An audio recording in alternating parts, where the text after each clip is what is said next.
ಭ್ರಷ್ಟಾಚಾರ ಪ್ರಕರಣದಲ್ಲೂ ತಿಹಾರ್ ಜೈಲು ಕುಖ್ಯಾತಿ ಪಡೆದಿದೆ. ಕೈದಿಗಳಿಗೆ ಮಾದಕ ವಸ್ತುಗಳ ಪೂರೈಕೆ, ಸ್ಮಾರ್ಟ್ಫೋನ್ಗಳಿಗೆ ಅವಕಾಶ, ಅನುಮತಿ ಇಲ್ಲದ ವಸ್ತುಗಳ ಅಕ್ರಮ ಸಾಗಾಟಕ್ಕೆ ಜೈಲು ಕುಖ್ಯಾತಿ ಪಡೆದಿದೆ. ಇಂಥ ಪ್ರಕರಣಗಳು ಕೆಳಮಟ್ಟದ ಅಧಿಕಾರಿಗಳಿಂದ ಹಿಡಿದು ಉನ್ನತ ಮಟ್ಟದ ಅಧಿಕಾರಿಗಳವರೆಗೆ ವ್ಯಾಪಕ ಭ್ರಷ್ಟಾಚಾರ ನಡೆಸಿದ ಆರೋಪಕ್ಕೂ ಕಾರಣವಾಗಿತ್ತು. ಪಶ್ಚಿಮ ದಿಲ್ಲಿಯ ತಿಹಾರ್ ಪ್ರದೇಶ ತಿಲಕ್ ನಗರ ಮತ್ತು ಹರಿನಗರ ಪ್ರದೇಶಗಳಿಗೆ ಹತ್ತಿರದಲ್ಲಿದೆ.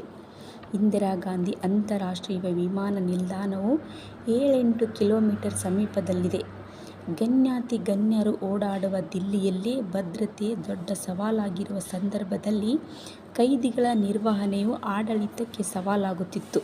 ಇದಲ್ಲದೆ 6 ದಶಕಗಳಿಗೂ ಹಿಂದೆ ನಿರ್ಮಾಣವಾದ ಕಟ್ಟಡಗಳ ನಿರ್ವಹಣೆಯೂ ಹೊರೆಯಾಗುತ್ತಿತ್ತು.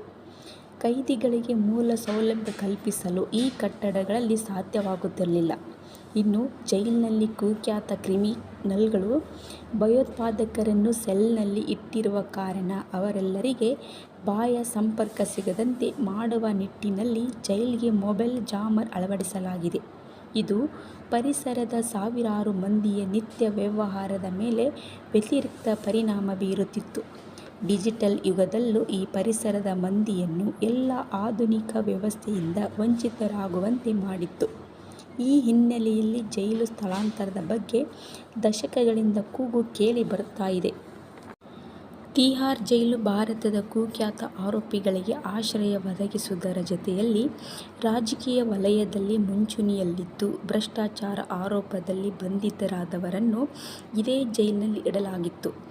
ದಿಲ್ಲಿ ಮಾಜಿ ಮುಖ್ಯಮಂತ್ರಿ ಅರವಿಂದ್ ಕೇಜ್ರಿವಾಲ್, ಮಾಜಿ ಡಿಸಿಎಂ ಮನೀಶ್ ಸಿಸೋಡಿಯಾ, ಬಿಹಾರ್ ಮಾಜಿ ಮುಖ್ಯಮಂತ್ರಿ ಲಾಲು ಪ್ರಸಾದ್ ಯಾದವ್, ಕರ್ನಾಟಕದ ಡಿಸಿಎಂ ಡಿಕೆ ಶಿವಕುಮಾರ್, ಮಾಜಿ ಕೇಂದ್ರ ಸಚಿವ ಪಿ.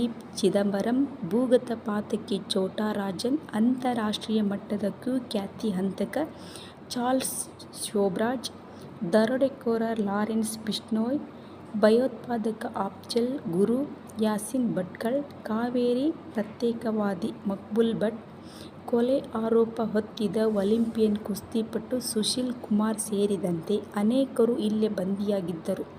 ಪ್ರಸ್ತುತ ಅಮೆರಿಕದಿಂದ ಹಸ್ತಾಂತರವಾದ ಮುಂಬೈ ದಾಳಿ ರೂವಾರಿ ತೌವಾರ್ ಹುಸೇನ್ ರಾನಾನನ್ನು ತಿಹಾರ್ ಜೈಲಿಗೆ ಹಾಕುವ ಸಾಧ್ಯತೆ ಕೂಡ ಹೆಚ್ಚಾಗಿದೆ. 2016ರಲ್ಲಿ ಮಂಡೋಲಿ ಬ್ಲಾಕ್ ನಿರ್ಮಾಣ. ತಿಹಾರ್ ಜೈಲಿನ ಸಾಮರ್ಥ್ಯದ ಬಗ್ಗೆ 1980ರ ದಶಕದಲ್ಲೇ ಚರ್ಚೆಗಳು ಹುಟ್ಟಿಕೊಂಡಿದ್ದವು. ಈ ಹಿನ್ನೆಲೆಯಲ್ಲಿ ಹೊಸ ಜೈಲು ನಿರ್ಮಾಣದ ಬಗ್ಗೆ ಅಂದೇ ಪ್ರಸ್ತಾಪ